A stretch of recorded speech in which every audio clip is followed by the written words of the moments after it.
자, 부력에 해당되는 영상 시작하도록 하겠습니다. 자, 일단 부력은 무엇이냐면요. 여러분의 일상생활에서 이 그림과 같은 경험이 있었을 수 있어요. 물속에서는 굉장히 가볍게 느껴졌던 이 친구가 물 밖으로 나오면 굉장히 무겁게 느껴지죠. 자, 이게 왜 그러냐면 물이 받쳐주는 힘이 있기 때문이에요. 그것을 부력이라고 합니다. 자, 정확한 정의는요, 액체나 기체 속에서 물체를 위로 떠오르게 하는 힘입니다. 자, 지금 양팔 저울에 추를 2개 매달아 놓은 상태예요. 중심이 맞는 상태이고요. 즉, 2개의 무게가 동일하다라는 걸 확인할 수 있겠죠. 아래쪽으로 끌어당기는 이 힘이 동일하다라는 것을 알 수가 있어요. 자, 그런데 한쪽을 물컵 안에 넣어두었네요. 이 물컵에는 물이 가득 담겨져 있었고요. 자, 넣었더니 한쪽으로 기울었습니다. 즉, 이거 어떻게 설명할 수 있을까요? 얘가 가벼워졌다라고 생각을 할 수가 있겠네요. 일단 이 물체를 아래로 지구가 끌어잡아 당기고 있어요. 이 힘은 똑같을 거예요. 그치만 또 다른 힘이 왼쪽의 경우에는 생겼다라는 거겠죠. 즉, 물이 떠받쳐주는 힘이 생긴 거예요. 아래쪽으로 지구가 끌어잡아 당기고 있는데 물은 위쪽으로 받쳐주고 있습니다. 자, 그러면 얘는 누르고 얘는 받쳐주고 상쇄가 돼서 결과적으로 이 당기는 힘의 크기는 줄어들게 되겠네요. 즉, 무게는 줄어들게 되겠네요. 얘가 훨씬 더 무겁고 가볍고가 되겠네요. 그때 이 초록색으로 표시한 힘을 뭐라고 한다? 부력이라고 한다. 정의를 할 수 있겠습니다. 자, 그러면 방향은 어떻게 될까요? 방향은 중력과 반대 방향입니다. 지구가 물체를 지구 중심 방향으로 끌어당기는 힘이 중력이거든요. 자, 아래쪽으로 즉 지구 중심 방향으로 이 배를 끌어잡아 당기고 있는데 배가 떠 있을 수 있는 이유는 무엇이냐면요. 물이 떠 받쳐주는 힘, 즉 부력이 작용하기 때문이에요. 이때 배가 떠 있는 경우는요. 부력과 중력의 크기가 동일하기 때문에 만약에 부력을 100N이다 라고 하면은 중력은 100N이기 때문에 떠 있는 거예요. 마치 줄다리기를 하는데 두 힘이 같기 때문에 정지한 상태로 있게 되는 거죠. 자, 풍선이 위로 올라갈 때도 생각을 해보겠습니다. 아마 이 풍선 안에는 굉장히 가벼운 기체가 담겨져 있을 거예요. 가벼우면은 위로 올라가는 성질이 있죠. 자, 이때 풍선에 가해지는 중력 분명 존재를 합니다. 지구가 풍선을 잡아당기고 있어요. 그런데 위로 올라가게 됩니다. 자, 이거 어떻게 설명할 수 있을까요? 네, 부력이 중력보다 훨씬 크기 때문에 위로 올라간다 생각을 할 수가 있겠죠. 예를 들면 숫자를 대입해 볼게요. 부력이 3N, 중력이 1N. 그러면은 2N만큼 힘을 위로 받는다 생각해 주셔서 풍선이 올라갈 수 있다. 라고 결론을 내려줄 수 있겠네요. 자, 부력의 크기는 무엇에 의해 결정이 되는지 교과서에 나와 있는 실험으로 확인을 해 보도록 하겠습니다. 용수철 저울에 추 2개를, 이 추는 같은 질량의 추고요. 즉 같은 질량이다, 같은 무게이다 라는 것을 확인할 수 있습니다. 자, 일단 같은 추를 2개를 연달아 매달아 놓았습니다. 가의 경우에는요, 이 추 중에 1개만 물에 잠기게 한 경우고요. 2번째는요, 추 2개 모두 물에 잠기게 한 경우예요. 그랬을 때 용수철 저울 눈금 변화가 어떻게 되는지 그것을 확인해 보도록 할게요. 자, 물에 넣지 않았을 때는요, 용수철 저울의 눈금이 2N을 가리킵니다. 그런데 추 하나를 넣었을 때는 1.87을 가리켰다라 그래요. 자, 그러면 조금 전에 설명했던 것과 연결을 짓겠습니다. 자, 일단 이 추는 지구가 지구 중심 방향으로 끌어잡아 당길 거예요. 얼마만큼의 힘으로 끌어잡아 당긴 거냐면요. 2N의 힘으로 끌어잡아 당긴 거예요. 그래서 표시가 되었죠. 자, 근데 물에 넣었더니 이 눈금이 1.87이 된 거예요. 그러니까 결과적으로 이 물체를 다른 색으로 해볼게요. 이 물체를 1.87 2N의 힘으로 지구가 끌어잡아 당기고 있다. 이렇게 생각할 수 있겠네요. 그런데 얘는 그대로니까 2N일 거예요. 그런데 결과적으로 1.87이 됐대. 그럼 무엇인가 다른 힘이 존재를 한다는 거겠네요. 위로 어떤 힘이 작용하겠다라는 걸 확인할 수 있습니다. 그걸 부력이라고 하고요. 자, 그러면 2 빼기 무엇을 해야 1.87이 될까요? 0.13이 되겠죠. 이만큼의 부력이 작용했다라는 걸 확인할 수 있고요. 자, 세 번째 그림도 마찬가지예요. 다 실험도 마찬가지입니다. 자, 일단 2N의 힘이 작용이 됐는데 결과적인 눈금이 1.75예요. 결과적인 게 1.75래요. 그러면 위로 어떤 힘이 있다라는 뜻이겠네요. 이 힘 0.25N. 이거를 부력이라고 하죠. 0.25만큼의 힘으로 떠 받쳐주는 거예요. 그 힘 부력. 자, 그럼 정리를 한번 해볼게요.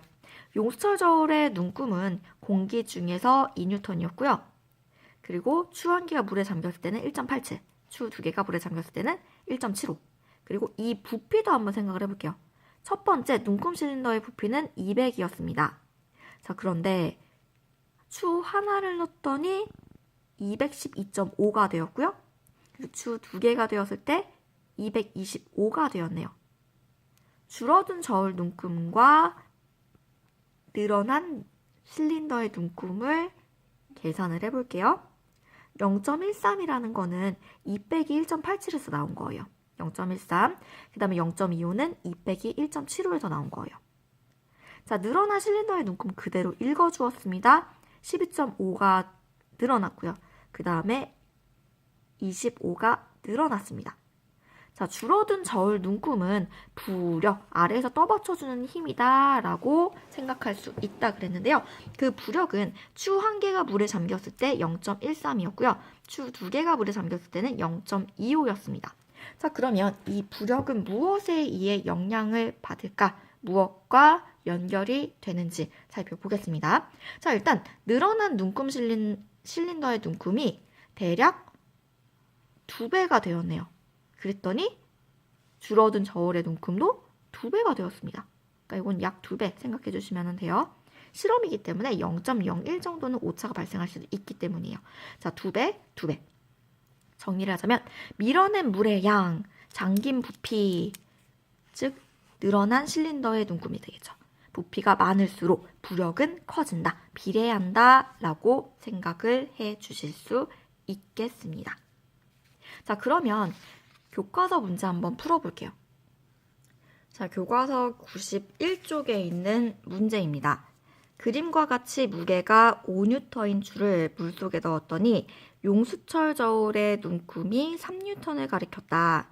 이 추와 같은 추다라는 거는 무엇이 같다? 네, 무게가 같다라는 게 되겠네요. 무게가 같다. 매달아 추 두 개를 모두 물에 잠기게 하면 용수철 저울의 눈금은 얼마가 되는지 쓰고 그 까닭을 설명하시오.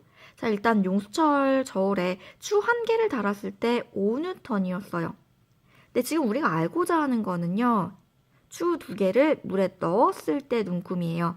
자, 일단 추 두 개를 넣게 되면은 중력은 2배가 되게 되겠죠. 5N에서 10N으로. 자, 그런데 지금 추 하나를 매달고 물에 넣었을 때 눈금이 3N을 가리켰다 그래요. 지구가 물체를 5N의 힘으로 당기는데 결과적인 눈금은 3N을 가리켰다고 하네요. 자, 그건 어떻게 설명할 수 있을까요? 지구가 추를 5N으로 잡아당기고 있는데 다른 무언가 떠받치는 힘이 작용한다라는 거죠. 이게 무엇이냐? 부력이에요. 자, 5N의 힘으로 잡아당겼지만은 결과는 3N. 그럼 2N의 힘으로 부력이 존재를 하고 얘가 이 추를 떠받쳐주기 때문에 결과는 3N이 나타난다 생각해 줄 수 있겠네요. 자, 그러면 부력은 2N 확인할 수 있고요. 자, 그 다음에 세 번째 그림 보겠습니다. 자, 일단 중력은 10N이 됐다라는 건 알 수 있을 거예요. 왜냐면 추가 2개가 되었으니까요. 2배가 되었으니까요. 자, 그런데 부력은 몇 배가 될까요? 지금 잠깐 좀 미치네요. 자, 부력은 2배가 될 거예요. 왜냐면 부력은 무엇에 의해 영향을 받는다? 네, 맞아요. 부피에 의해서 영향을 받는다. 물에 잠긴 이 부분의 부피가 몇 배가 됐어요? 2배가 되었죠. 그러면 부력은 몇 배가 된다? 2배가 될 거예요. 부력은 2N에서 4N이 되게 됩니다. 지구가 10N의 힘으로 끌어당기는데 부력이 몇 N이다? 4N이다. 그러면 눈금은 6N을 나타내게 되겠죠. 10 빼기 4, 6N이다 라는 거 확인하면 되겠고요. 또 하나 더 볼게요. 93페이지에 있는 문제입니다. 나무 토막을 물에 넣었더니 그림가와 같이 나무 토막의 2분의 1만 물에 잠긴 상태로 떠올랐다. 자, 부피 2분의 1이 물에 잠겼다. 그리고 나와 같이 나무 토막 위에 장식품을 올려놓았더니 나무 토막의 4분의 3만큼이 물에 잠겼다. 자, 그러면 잠긴 부피만 생각을 해줄게요. 얘는 2분의 1이고 얘는 4분의 3입니다. 자, 그러면 부피가 몇 배가 되었느냐면요. 1.5배가 되었어요. 자, 부피가 1.5배다. 부력은 몇 배다? 1.5배가 되겠네요. 자, 그러면 문제 풀 수 있습니다. 1번. 가에서 나무 토막이 물에 떠있는 까닭을 중력과 부력을 이용하여 설명하세요. 자, 이거는 좀 이따가 그 물에 물체가 뜨고 가라는 그 이유 설명한다면 다시 올게요. 2번 문제 먼저 풀 건데요. 가와 나 중 나무 토막이 작용하는 부력이 더 큰 것을 고르고, 자, 부력이 어디가 더 클까요? 여기 다 했네요. 나가 더 큽니다. 왜? 잠긴 부피가 더 크기 때문에 라고 설명하면 되겠습니다. 자, 물체가 뜨고 가라앉는 이유를 부력과 중력으로 설명을 할 텐데요. 일단 결과적으로 부력이 중력보다 크면은 물체는 떠오르게 됩니다. 이 경우에요. 부력이 중력보다 큽니다. 화살표의 길이로 힘의 크기를 설명한다 그랬죠? 자, 화살표가 길어요. 힘의 크기는 큽니다. 부력이 크니까 떠오른다. 그리고 부력이 중력보다 작다. 길이가 짧죠? 그러면 물체는 가라앉는다. 자, 왜 그런지 구체적으로 보겠습니다. 질량이 같은, 이거는 중력이 같은, 이꼴 무게가 같은. 질량과 무게의 개념은요, 중력 부분에 선생님이 설명을 해드렸어요. 이걸 더 자세히 알기 위해서는 그 영상 보고 오시면 됩니다. 네, 체험 부스 때는 이것까지는 꼭 필요한 상황은 아니기 때문에 나중에 보시면 돼요. 질량이 같은, 중력이 같은, 즉 무게가 같은 나무 토막과 쇠조각을 준비를 합니다. 자, 그러면 무게가 같다라는 거는 얘가 같다라는 거겠죠. 자, 지금 이 두 사람이 나무 토막과 쇠조각을 가지고 있는 상태예요. 자, 이제 손을 놓습니다. 나무 토막은 뜨고요. 그리고 쇠조각은 아래로 가라앉습니다. 자, 이 이유는요. 나무 토막이 뜨는 이유는 부력이 중력보다 크기 때문이고요. 이게 크기 때문에, 그 다음에 쇠쪽이 가라앉는 이유는 부력이 중력보다 작기 때문입니다. 그래서 아래쪽으로 가게 되는 거겠죠. 줄다리기를 했을 때 이 왼쪽의 경우는 부력이 훨씬 큰 거예요. 위쪽으로 당기는 힘이 더 큰 거야. 얘는 작아요. 그러면은 위쪽으로 하겠죠. 얘가 더 힘이 세, 얘가 더 힘이 작아. 그러면은 힘이 센 쪽으로 내려가게 되겠죠. 줄다리기 생각해 주시면 돼요. 나무 토막이 쇠조각보다 부피가 크다. 자, 같은 질량이지만 부피가 다르죠. 나무 토막이 훨씬 크고 얘는 작습니다. 자, 그러면 일단 부력은 잠긴 부피, 밀어낸 물의 양에 의해서 결정된다 그랬죠. 비례한다라 그랬어요. 자, 그러면 나무 토막이 밀어낸 물의 양, 잠긴 부피가 더 크기 때문에 부력이 더 크게 되겠죠. 쇠조각보다 더 큰 부력을 받음. 그래서 올라가고 내려가고가 되겠습니다. 자, 두 번째, 질량이 같은, 중력이 같은, 또 조금 전과 같은 무게까지도 같다라고 생각을 해줄 수 있겠네요. 쇠뭉치와 쇠그릇의 부력을 보겠습니다. 쇠뭉치의 경우에는요, 결과적으로 아래로 가라앉고요. 쇠그릇은 뜬 상태가 유지됩니다. 자, 그런데 이 두 개의 질량은, 즉 무게는 중력은 전부 다 동일하다라고 그랬어요. 그런데 어떻게 이렇게 다른 결과가 나타났느냐 보겠습니다. 쇠뭉치가 가라앉는 이유는요. 일단 중력이 부력보다 크기 때문입니다. 화살표로 표현해놨죠? 이 화살표의 길이가 더 깁니다. 얘는 짧습니다. 그럼 아래쪽으로 내려가게 되겠죠? 가라앉겠죠? 쇠그릇이 쇠뭉치보다 부피가 큽니다. 자, 지금 부피가 크고 얘는 부피가 작습니다. 그럼 밀어낸 물의 양, 잠긴 부피가 많게 되겠죠? 자, 그럼 부력은 누가 더 클까요? 맞아요. 쇠그릇이 훨씬 더 큰 부력을 받습니다. 자, 지금 화살표로 다시 확인을 해볼 텐데요. 아래쪽으로 끌어잡아 당기는 힘, 중력은 쇠뭉치와 쇠그릇이 동일합니다. 그치만 부력은 누가 더 크다? 쇠그릇이 크고 쇠뭉치는 작습니다. 아마 이 쇠그릇은 그대로 동동 떠 있으니까 중력과 부력이 동일할 거예요. 화살표의 길이 동일합니다. 그치만 쇠뭉치의 경우는 달라요. 이 아래쪽의 길이가 훨씬 더 길죠.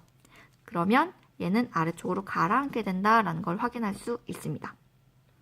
자, 스스로 점검 문제 잠깐 볼게요. 부력의 방향은 중력과 반대 방향이다.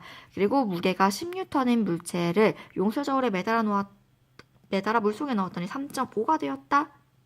무게가 10N인데 용설저울로 측정을 했더니만 결과가 몇이래요? 3.5래요. 그러면 무엇인가 힘이 작용한 거네요. 위쪽으로. 그럼 10 빼기 무엇은 3.5가 되네요. 그 무엇은 6.5N이라는 부력이 작용하게 되겠네요. 자, 그 다음에 귤을 물속에 넣으면 뜨지만 껍질을 벗겨놓으면 가라앉는다. 부력의 성질을 이용하여 부력은 무엇에 의해 결정된다? 잠긴 부피에 의해서 결정이 된다. 귤 껍질은 가볍지만 부피가 큽니다. 따라서 껍질을 벗긴 귤의 무게는 조금 줄어들지만 부피가 많이 줄어들기 때문에 껍질을 벗긴 귤의 무게보다 부력이 작아져서 가라앉게 된다. 이렇게 설명을 할 수가 있게 되겠죠.